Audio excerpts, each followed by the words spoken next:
the Canterlot Radio Everfree Northwest Extravaganza 2013, and unfortunately, we are almost out of time for this installment of Canterlot Radio. But before we go, I've got one final guest. I could have interviewed her in the beginning, or I could have interviewed her in the middle, but she wanted to be interviewed now!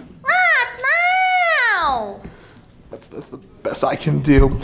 You may know her best as Apple Bloom and the singing voice of Sweetie Belle from My Little Pony, the very talented Michelle Creber. Miss Creber, how are you doing today? Good, how are you? Fine. It's so amazing because on the Dennis Daniels show, we don't normally interview a lot of kids, normally adults who are established, but we like to focus on the past, the present, and the future of voice acting. And surely with you, the future is well intact. So, thank you. So what got you interested in acting?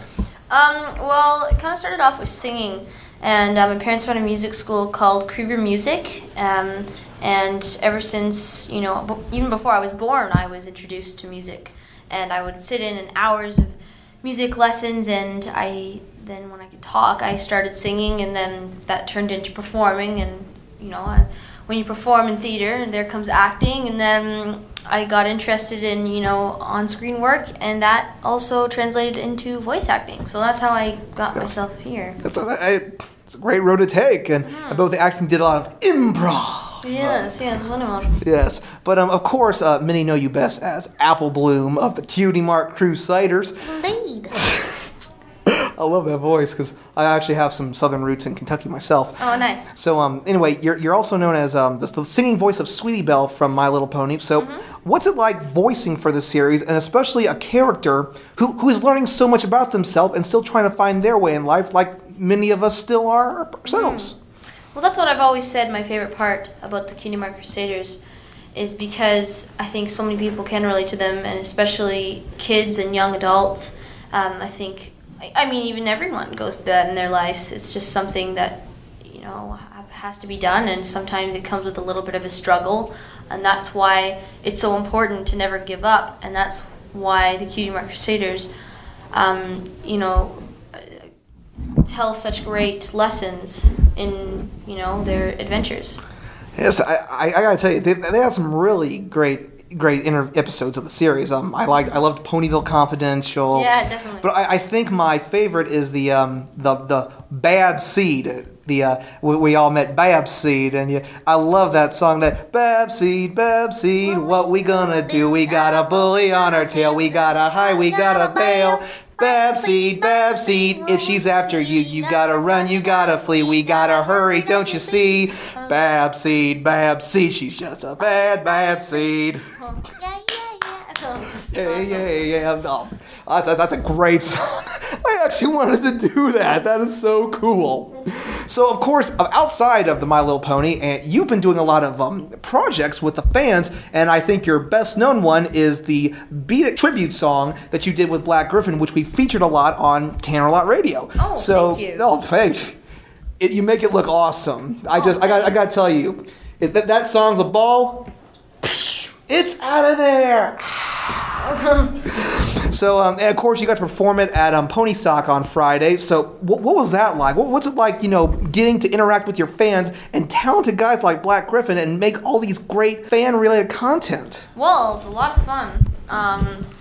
There's so many extremely talented musicians out there, and to collaborate with them and, to get to sing the songs to the fans and, just having that opportunity to work with them is awesome. I think it's also one of those things where it's sort of given us a connection with the fans a little more, and we really like to interact with as many people and do as many things with fans as we can, because I think it's important, because if there are not any fans, there's no show, And if there's no show, then this poor little filly has to starve, and that's terrible. That's terrible. That's some bad spelling right there. But of course, outside of the fan stuff, I hear you do this YouTube show. Could you tell us a little bit about it? Speedy and Stretch? Yes, Speedy and Stretch. Yeah, Speedy and Stretch. Well, Speedy and Stretch is something that it's kind of a reflection of what my best friend Natalie and I have been doing like our whole lives, because I've known her since I was very, very young, and we've always been performing with each other. So it's just one of those things where we should hey, we should do this, for a real thing. And we came up with the idea of Speedy and Stretch, because she used to also be a lot taller than I was. But then I grew, and so we might have to call the show Stretch and Stretch. But that's a different story for a different time. Well, you could be fast. You could be Speed and Speed. Yes, Speed and Speed. Yes. And I don't think that had that same appeal as Speed and Stretch. Yeah. So what goes on? What is the? It's like an improv series where you do various things, or is it like a little mini series like Seinfeld? It's very similar to SNL, except obviously it's like family friendly, but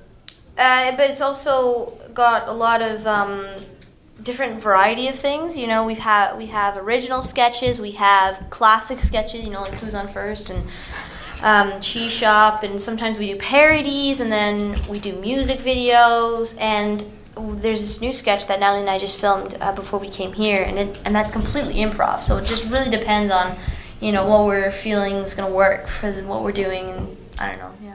Kind of reminds me of a classic Canadian comedy show. It might have been before your time, The Red Green Show. Oh yes, and they would play off each.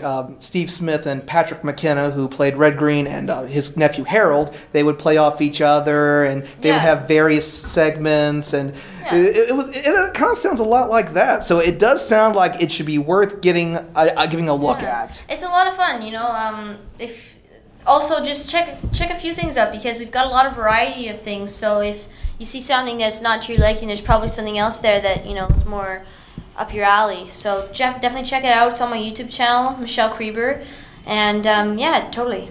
That's totally cool. So besides My Little Pony, are there any other project that you're working on that you can tell us about? Well, it was officially announced that I am the voice of Wendy on a new Peter Pan show, opposite Matt Hill as Peter Pan. Matt Hill as Peter. I can actually picture that. We've gotten to talk with Matt, and that does sound like something Matt would do. It's pretty funny. I think it's not playing in Canada or the U.S. yet. Right now it's in Australia, but it should be coming sometime soon. So yeah. Right. Well, Michelle, unfortunately, we are out of time, and I want to thank you so much for joining us here on the Extravaganza. And I want to thank everyone who has made Everfree Northwest incredible. Andrea, Peter, Amy, Emily Jones from Pega Sisters Live. And until we see you down the road, this is Mike Chick reminding you that no matter where you go in life, friendship is magic. And aren't you going to stay for brunch? Bruh. Why not? Okay, so if you guys will excuse me, me and Outbloom got some brunch. We'll see you all next week, and salutations from Everfree Northwest.